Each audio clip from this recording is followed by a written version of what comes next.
I hear from a lot of writers that one of the biggest obstacles in their journey is confidence, or more accurately, the lack of it.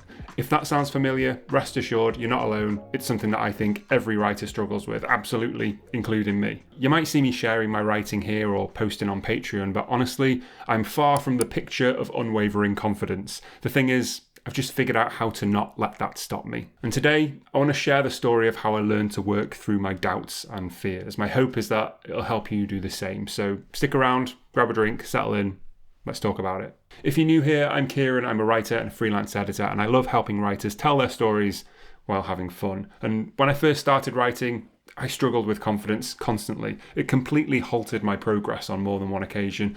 It's better now, but it's not something that ever completely goes away, and I've learned that that's all right. Right up front, I will say, the biggest step I took towards feeling better about myself and my writing was learning to accept those wobbly feelings rather than beating myself up for having them. I used to think there was something wrong with me for feeling all of that doubt, and as a result, I'd pile frustration on top of it, essentially doubling the pressure. If that sounds familiar to you, let me save you some time.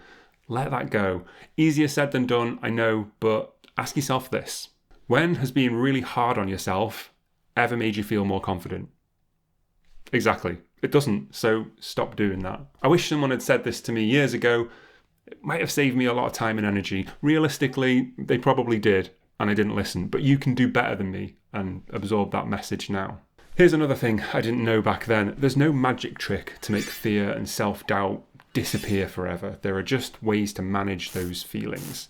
There are ways to build confidence over time, but if you're waiting for the day where you become totally fearless all of the time, you'll be waiting forever. I used to believe that real writers were fearless, that they just knew they were good. I assumed that my doubts were there because I was new and that confidence would eventually replace them. But the truth, at least as far as I know, is that every writer faces challenges to their confidence. You see best-selling books topping charts and winning awards and getting movie adaptations, and you think, how can I ever measure up to that? Then you hear people saying things like, wouldn't it make more sense to focus on a practical career? Or why write a book?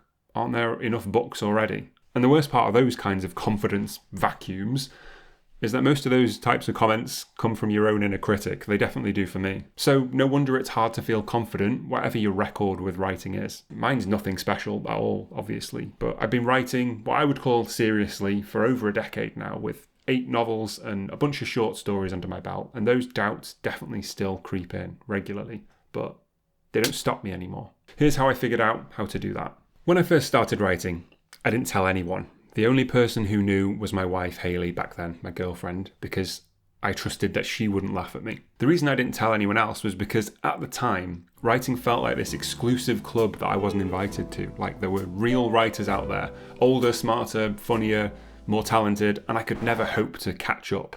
That belief really did stop me from sharing my work or even talking to other writers. I didn't feel like I belonged. But one day, everything changed. All right, sounded a bit cheesy. What I actually mean is one day, I made a bit of progress. I'd written a 250-word piece of flash fiction called Her Cousin's Eye, and I saw an ad for the Bridport Prize, a competition that anyone could enter. I thought, hey, I'm anyone. And for reasons I still can't fully explain, I just entered. I just did it. It wasn't that I suddenly felt confident, quite the opposite. I was terrified, but I just did it anyway. I just hit submit out of sheer spite for my self-doubt.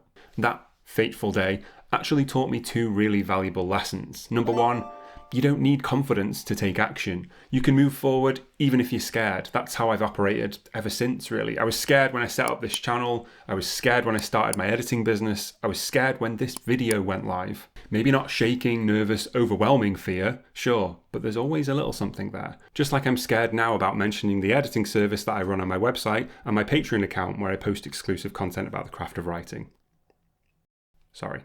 Fear is always going to be there to some extent. So you have to learn to do the thing anyway. The second lesson I learned on that day was that the impenetrable club of real writers doesn't exist. All those writers I thought were looking down on me, they weren't actually even real. I certainly didn't need their permission or approval to put my writing out into the world. Sure, there are gatekeepers in publishing, and you might encounter the occasional grumpy critic, but there's no secret council deciding who deserves to be a writer and who doesn't. If someone looks down at you for trying to create something, that says more about them than it does about you. And the negativity that they feel is their burden to carry. It doesn't have to be yours, so don't take it from them. Especially if they haven't actually said anything and or they're imaginary, which is often the case. What brought that home to me was that the story I submitted ended up somehow being shortlisted for the Flash Fiction Prize. And for a while, that success gave me a confidence boost. But confidence is tricky. It ebbs and flows, and eventually new doubts crept in, as they always will. I went fairly quickly from thinking, okay, I did well here. Maybe I can write, to thinking, but can I write well? To try and find out, here's what I did. I think you'll manage to spot my mistake. I compared my writing to my favourite authors and my favourite books. Yeah, it seemed like a good idea at the time, but of course, I obviously didn't measure up. I was never going to gain confidence from that because the comparison was flawed for two big reasons. Number one, I was new. It's completely normal for your early work to be rough. Comparing it to a seasoned author's best-selling novel isn't exactly fair to yourself because you're learning. And number two, success doesn't necessarily equal quality. The publishing industry is driven by market trends.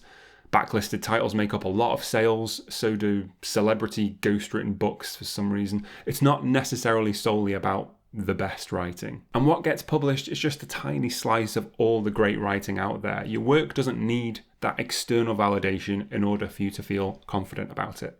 To me, it's like saying you'll never have a single penny if you don't win the lottery. It's just not true at all. So, my confidence continued wavering, and for years, I still kept my writing life private. I just felt safer that way. Maybe you know what I mean. But eventually, I realised what I was missing was connection. The turning point for me was actually starting this channel, talking about my experiences, sharing my struggles and connecting with other writers. That actually gave me a lot of the confidence I'd been looking for. Even though I really expected that YouTube comments might kick my confidence directly in the face. I was definitely braced for impact. I'd battened down the hatches. I was strapped in. But it just didn't really happen. I'm not saying you have to start a YouTube channel, by the way. There's loads of ways to get your writer self out there. But it's definitely scary, so don't be frustrated with yourself. Remember, I mentioned that earlier, if you're not quite ready yet. But when you are, I promise it's really worth it. Most writers are kind and supportive and eager to help, and the few who aren't, well, good luck to them, is all I'll say. They're probably going to need it. Building confidence as a writer takes time and it's never a straight path, but if there's one thing I hope you take from this, it's that confidence isn't a prerequisite for action. Be kind to yourself, support yourself, and take that first small step, whether it's just leaving a comment here or sharing your work or reaching out to another writer. Just do it anyway. You're not alone in this, and you've got as much right and as much value to offer as anybody else. And remember, a little self-doubt isn't always a bad thing. It can keep us humble and push us to improve, and that's really important for writers. If you're feeling motivated now to get moving and get some writing done, I'd watch this video next, where I'll guide you through some accessible writing exercises. People really like this video, and the comment section is full of writers who've managed to get going from it, which is awesome. As always, thank you so much for watching, and happy writing.